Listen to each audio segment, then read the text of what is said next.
প্রায় ৬০ লক্ষ টাকা বাজেট নিয়ে রাজ্যবাসীকে নতুন আঙ্গিকে দুর্গাপূজা উপহার দিতে চলেছে শান্তিপাড়া ঐকতান যুব সংস্থা ক্লাব। আজ খুঁটি পূজার মাধ্যমে শুরু হলো এবারের দুর্গোৎসবের আনুষ্ঠানিক প্রস্তুতি। বড় বাজেটের এই পূজাকে ঘিরে ইতিমধ্যেই তৈরি হয়েছে উৎসাহ। নতুন কি চমক থাকছে তা নিয়ে বাড়ছে কৌতূহল। ক্লাব কর্তৃপক্ষের উদ্যোগে এবার দর্শনার্থীদের জন্য বিশেষ আয়োজনের পরিকল্পনা করা হয়েছে।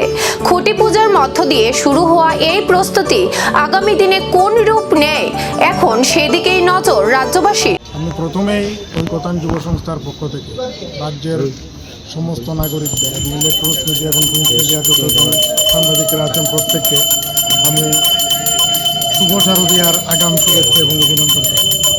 আমাদের এবারের ঐকতান যুব সংস্থার পুজো আমাদের মণ্ডপ এবার হচ্ছে বেলুরের শ্রীপুরাম মন্দির, লক্ষ্মীনারায়ণ মন্দির হিসেবে আমরা জানি। আমরা এইবার এই মন্দিরের আদলে আমরা মণ্ডপটা করতে যাচ্ছি। বাজেট কি আছে? দেখুন, বাজেট প্রতি বছর আপনার বর্তমানে যে বাজেট কত অরিজিনালি শান্তিপাড়া আমরা সবসময় বিগ বাজেটের পুজো করে থাকি। বাজেটটা আমরা কোনো বছরই পুজোর সময় আমরা ধার্য করে বলতে পারি না সাংবাদিকদেরকে।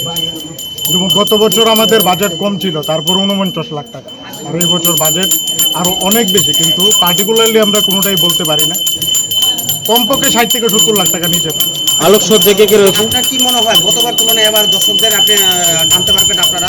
অবশ্যই ঐকতান যুব সংস্থার পুজো সারা ত্রিপুরার যে একটা ঐতিহ্যবাহী পুজো, সেটা সবসময় আগরতলা শহরে মানে পুজো দেখতে আসবে মানে ঐকতান যুব। ৬০ লক্ষের বাজেটে নতুন আয়োজন শান্তিপাড়ার দুর্গাপূজায় এবার কি চমক তার অপেক্ষায় সবাই।